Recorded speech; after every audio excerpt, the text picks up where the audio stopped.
Doctor Abdul Jabbar Khan آپ کی خدمت میں. آپ نے اکثر سنا ہوگا انٹرنیشنل مانیٹری فنڈ IMF سے قرضہ. ایک سابق وزیر اعظم شوکت عزیز کے دور میں پرویز مشرف اس وقت صدر تھے، تو غربت کی تخفیف کے لیے، یعنی غربت ہٹاؤ، غربت مٹاؤ، انہوں نے تو غریب کو مار دیا ہے، غریبی مٹ گیا ہے. تو غربت مٹاؤ کے حوالے سے IMF سے فنڈنگز لینے کے باوجود بھی وہ استعمال نہیں کی گئی تھی کہ ایسے جیسے پاکستان سے غربت ختم ہو چکی ہے. یہ ریکارڈ کی باتیں.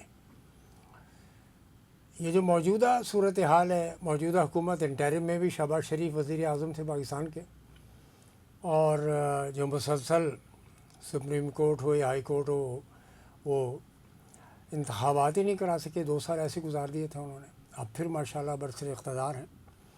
تو انہوں نے پہلے بھی IMF سے اسٹینڈ بائی ارینجمنٹ کیا تھا، اور اب $7 بلین کی بات ہو رہی ہے، $7 ارب.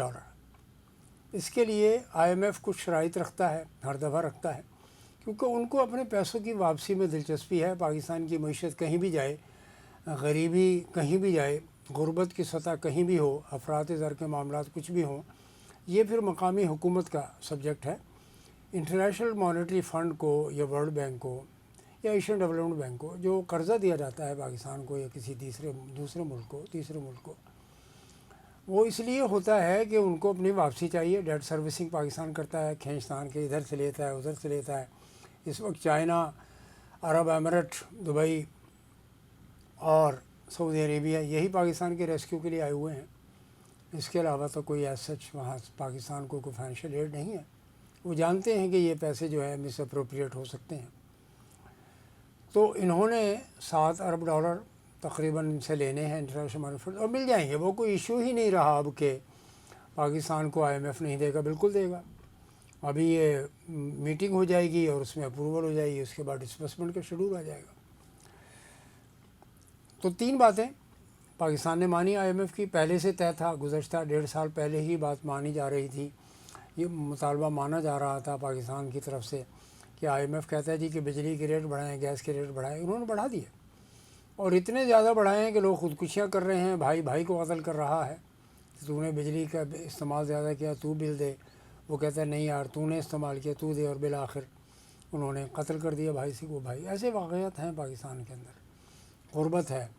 بچیوں کے جہیز کے لیے جو پیسے جمع کیے گئے تھے اس کو بیچ کر بجلی کے بل دیا ہے 55% تقریباً.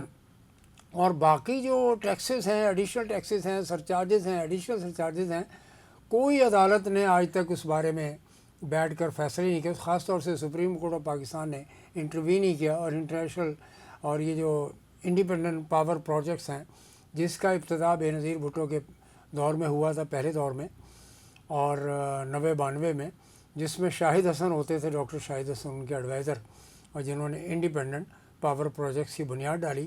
اور US ڈالر میں، امریکی کرنسی میں اس کا ٹیرف طے کیا گیا 7 سینٹ پر یونٹ تقریباً. اس زمانے کی بات ہے. اور وہ سلسلہ چلتا رہا. آج کیپیسٹی پیمنٹ دی جا رہی ہے. یعنی سیٹ کسی نہ کسی طریقے سے اپنے پیسے نکلوانا جانتا ہے. وہ جانتا ہے کہ حکومت کو کیسے وہ کرنا ہے. اور اس میں فوجی یونٹس بھی ہیں، اور اس میں پرائیویٹ سیکٹر کے لوگ بھی ہیں، اور چائنا کے لوگ بھی ہیں. انویسٹمنٹ ہے ان کا. وہ پیسے کما رہے ہیں. کیپیسٹی پیمنٹ تک پاکستان دے رہا ہے. اور جس نے بھی ایگریمنٹ کیے ہیں، کبھی حکومت پاکستان نے اس کو پکڑا نہیں گریبان سے کہ بھئی یہ کون سا ایگریمنٹ آپ نے کر دیا ہے. Security, sovereignty, integrity of Pakistan کو کمپرومائز کیا گیا ہے. اور پھر یہ کہا جاتا ہے کہ ہم IPP کے معاملے کو چھیڑ ہی نہیں سکتے. کہیں ایسا نہ ہو کہ ریکوڈک والا معاملہ بن جائے ہمارے ساتھ. یہ بات بجلی کے حوالے سے ہوئی. دوسری بات جو ہے وہ میں آپ کی خدمت پیش کرتا ہوں. چائنا کا جو CPEC ہے، چائنا کا جو اکنامک کوریڈور ہے، چائنا پاکستان اکنامک کوریڈور، راہداری جس کو اردو میں ترجمہ کیا گیا ہے، وہ کہاں ہے؟ ML1 کہاں گیا؟ اسپیشل اکنامک زون پہ کمپرومائز کر لیا ہے پاکستان کی حکومت نے کہ اب 3 اکنامک زونز آئیڈینٹیفائی کیے گئے تھے، اور تینوں کے بارے میں اب کوئی فنڈنگ، کوئی انویسٹمنٹ کی امید نہیں ہے. یہ بھی IMF کے معاہدے کی نظر ہو چکا ہے. عوام الناس، پاکستان کے عوام اس بارے میں مشتری ہوشیار باش. توجہ رکھیں اس پر، کان کھلے رکھیں، آنکھیں کھلی رکھیں کہ آپ کے ساتھ ہونے کیا جا رہا ہے۔ یہ ایک دوسری بات ہے۔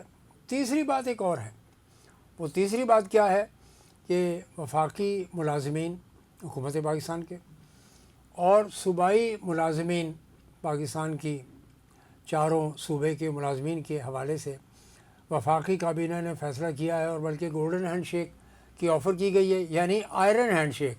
گولڈن تو نہیں ہے، وہ آئرن ہینڈ شیک ہے کہ لوگوں کو وقت سے پہلے ہی ریٹائرمنٹ لے لینی چاہیے، اور حکومت پاکستان کو پیسے دے کر، جیسے پرائیویٹ سیکٹر میں آپ نے دیکھا ہوگا کہ گولڈن ہینڈ شیک کے نام پر بے شمار اسکیمز آئیں، اور سرکاری ملازمین نے یا پرائیویٹ سیکٹر ملازمین نے پیسے پکڑے اور اپنے گھر چلے گئے۔ وہ ٹھیک ہے، جیسے انویسٹمنٹ کرتے ہیں اسٹاک مارکیٹ میں یا سیونگ اسکیمز میں یا کسی اور ایریا میں انویسٹمنٹ کرتے ہیں۔ تو بنے گا کیا؟ حکومتیں عام طور پر وہ صورتحال پیدا کرتی ہیں، وہ پالیسیاں بناتی ہیں کہ جہاں پر پاکستان کے یوتھ اور پاکستان کے پڑھے لکھے لوگ اور اسکلڈ لیبر کام کرتی ہے، اور وہ اسکلڈ لیبر جو ہے اپنے اپنے بچوں کا پیٹ پالتی ہے اور کماتی کھاتی ہے، اور اسی سے جی ڈی پی مختلف سیکٹرز میں جمع ہوتا ہے، تو گراس ڈومیسٹک پروڈکٹ کا معاملہ بنتا ہے۔ کہتے ہیں کہ جی 3% کے قریب پاکستان، اور 3.5 جو ہے اگلے سال جون میں پہنچ جائے گا۔ اللہ کرے ایسا ہو، حالانکہ یہ بھی کچھ نہیں ہے، اور انتہائی لو آپ کا لیول ہے گراس ڈومیسٹک پروڈکٹ کا۔ ملازمین کہاں جائیں گے؟ ہینڈ شیک لیا، پیسہ لے کر گھر میں جائیں گے، کیا ہوگا ان کا مستقبل کیا ہے؟ یہی کچھ پینشنز کے حوالے سے ہونے جا رہا ہے کہ یہ ایکچولی جو پینشن کا برڈن آتا ہے اس پر کوئی حکومت پاکستان نے آج کل اسکیمز نہیں بنائی۔ انویسٹمنٹ دیکھیے، یونائٹڈ کنگڈم میں، انگلینڈ میں، دنیا بھر میں، امریکہ میں پینشن کے حوالے سے ایسی اچھی اچھی اسکیمز بنائی ہوئی ہیں، ایسے انویسٹمنٹ کے ایونیوز ہیں، ہیڈ آف اکاؤنٹس ہیں، جس میں ان کو پینشنرز کو بھی فائدہ پہنچتا ہے، وڈو فنڈ میں فائدہ پہنچتا ہے، جو بیوہ ہو جاتی ہیں خواتین، ان کے فنڈ میں پیسہ یعنی انویسٹمنٹ کیا جاتا ہے۔ سوئٹزرلینڈ کے بینک بھرے پڑے ہیں اس ایسی رقوم سے اور ایسی انویسٹمنٹ سے، لیکن نہیں ہے تو پاکستان میں ہے۔ نیشنل سیونگ ڈائریکٹریٹ کی جو پوزیشن ہے وہ بھی آپ نے دیکھی کہ اس میں بھی شرح منافع جو ہے وہ کم ہوئی ہے۔ یہ جو اسٹیٹ بینک آف پاکستان نے پرسوں فیصلہ کیا کہ جی اس کو ہم پالیسی ریٹ کو کم کر دیتے ہیں، یعنی شرح سود کو کم کر دیتے ہیں، یہ ابھی نہیں کریں گے۔ اس کے بینیفیشریز ہیں بہت سارے اسلام آباد میں اور اسٹیٹ بینک آف پاکستان میں، اور بینکس جو ہیں پاکستان کراچی کے اندر جن کے ہیڈ آفیسز ہیں لاہور میں ہیں۔ یہ ایک بہت بڑا عجیب و غریب اسکیم ہے، بہت بڑا اسکینڈل ہے۔ اس کے بارے میں ظاہر ہے کوئی ایسی نیوٹرل حکومت اگر کوئی آتی ہے وہی فیصلہ کر سکتی ہے۔ کرپشن کے اوپر ہاتھ ڈالنے کے لیے آپ کو ایک نیوٹرل حکومت چاہیے۔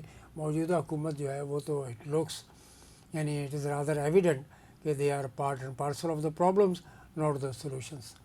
تو عوام کو آئندہ کم از کم 1 سال کے لیے کسی بھی قسم کی بہتری کی امید نہیں رکھنی چاہیے، اور کوئی 4 چاند نہیں لگیں گے معیشت میں، جو کہ محترم شہباز شریف صاحب نے فرمایا ہے۔ کوئی امید ایز سچ نظر نہیں آتی، اور غریب ہے کہ اس کے چولہے بجھتے جا رہے ہیں۔ آج کے لیے بس اتنا ہی، پھر انشاءاللہ نئے موضوع پر آپ سے بات چیت ہوگی۔ برائے مہربانی اس چینل کو سبسکرائب کیجئے۔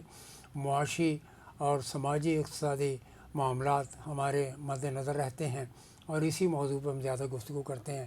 سیاسی گفتگو اس وقت میں کوشش کرتا ہوں کہ آپ تک بات پہنچائی جائے جب کوئی چیز ٹینجیبل ہو چکی ہوتی ہے۔ بہت بہت شکریہ، والسلام۔